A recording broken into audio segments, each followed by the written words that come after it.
October 2nd, 1869, a great legend was born, and his name was Mahatma Gandhi. Later he became known as Mahatma, which means the Great Souled One. Gandhi is known for his non-violent acts that eventually led to the independence of India.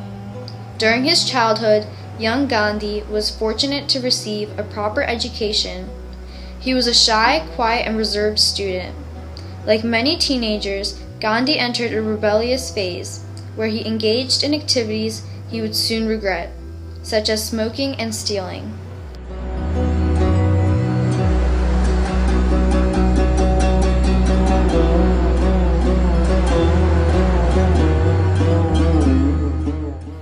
At the age of 19, Mahatma Gandhi left India to study to become a lawyer at the University of London, which was at that time only one of the 4 law colleges in London.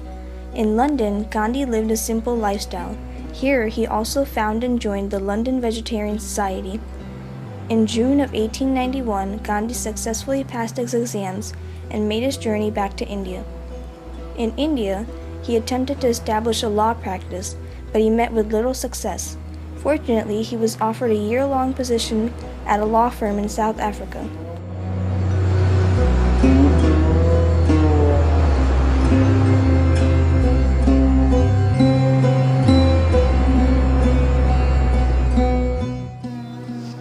In South Africa, Gandhi was transformed from a shy and quiet man to a strong, powerful leader.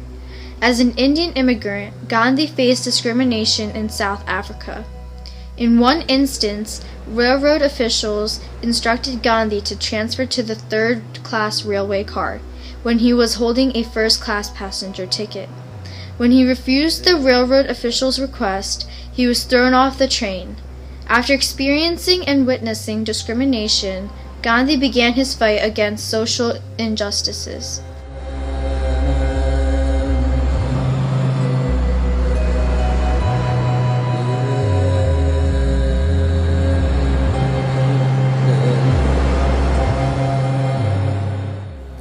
He spent 21 years in South Africa fighting for equality by establishing the NATO Indian Congress and leading nonviolent protests which Gandhi called satyagraha.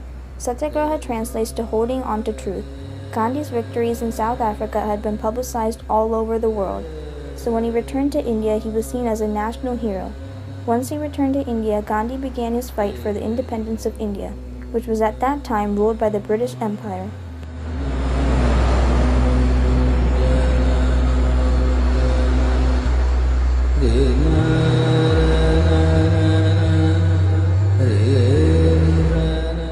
The East India Company ruled India from 1757 to 1858. India was officially controlled by the British starting from 1858. The British completely took over India. They controlled everything from what a farmer grows to what the people of India were taxed on. The British had established a monopoly on the production and the sale of tax. The citizens of Indians were also burdened with a heavy tax on salt that they were forced to buy from the British, instead of manufacturing and selling it themselves.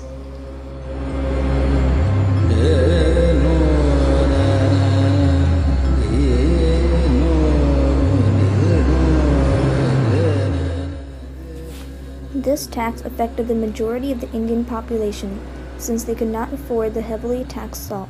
Salt played a vital role in the lives of Indians because it was essential to an Indian's diet. In March of 1930, Gandhi decided to lead an act of civil disobedience, or satyagraha, to protest the heavy tax on salt and the British rule in India by marching from Ahmedabad to Dandi, which was on the coast of the Arabian Sea. On March 12th, Gandhi set out on foot to a journey of 240 miles, followed by a few dozen people. On the first day of the march, they walked 13 miles and reached the village of Sali, where Gandhi gave a stirring speech to a group of 4,000 people.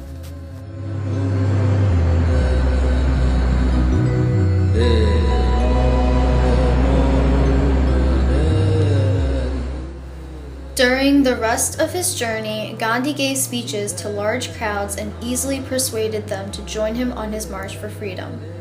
When he reached Dandi on April 5th, he was accompanied by tens of thousands of followers that created a parade that was 2 miles long.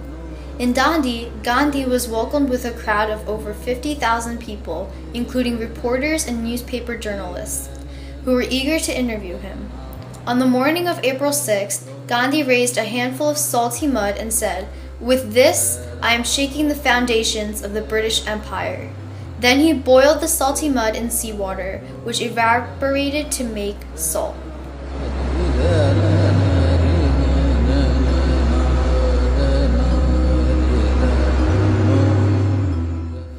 Thousands of Gandhi's followers all over India committed the same act and defied the British law that stated that Indians could not make their own salt. Finding inspiration from Gandhi's defying act, civil disobedience broke out all over India. As a result, 60,000 people were arrested by the British. Gandhi was arrested on May 5th, but the salt satyagraha still continued. Gandhi and his followers were released from prison in January 1931, and he later met with the Viceroy of India and agreed to end the salt satyagraha in exchange for a role in the London Conference, where India's future would be discussed.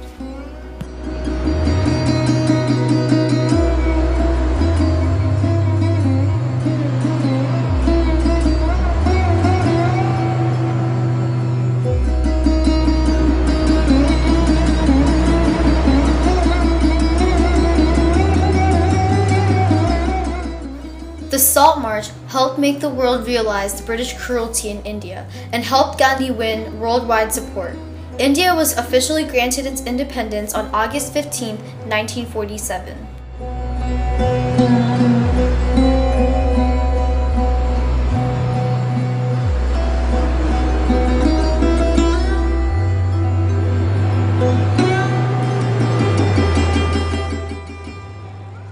I believe that Gandhi's views were the most enlightened of all the political men in our time.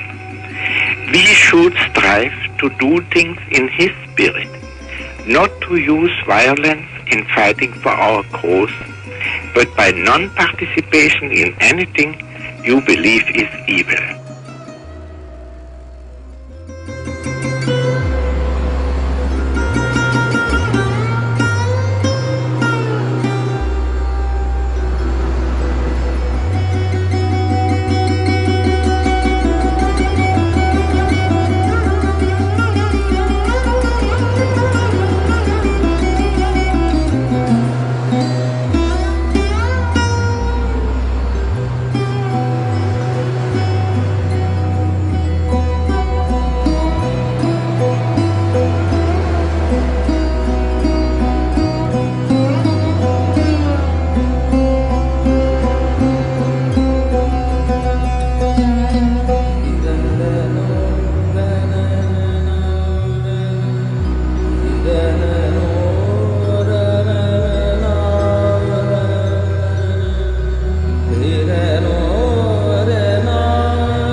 Where did you come to Gandhi? I came to Gandhi in the same setting. In theological seminary days, I had heard of Gandhi, but I remembered hearing a message by the president of Howard University, Dr. Mordecai Johnson, who had just returned from India. He spoke in Philadelphia on his trip to India and the whole philosophy of Gandhi and passive and nonviolent resistance. And I was so deeply moved by the message that I went away and bought several books on the Gandhian, on Gandhi and Gandhian technique. And at that point, I became deeply influenced by Gandhi, never realizing that I would live in a situation where it would be useful and meaningful. And actually used it in, actually would apply it in Yes. this country.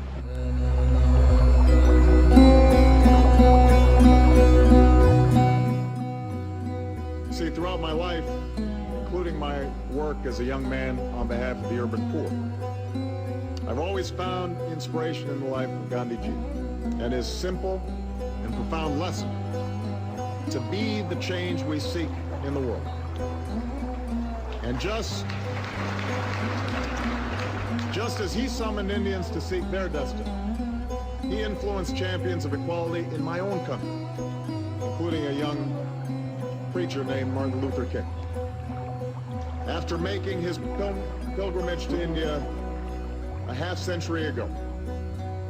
Dr. King called Gandhi's philosophy of nonviolent resistance the only logical and moral approach in the struggle for justice and progress.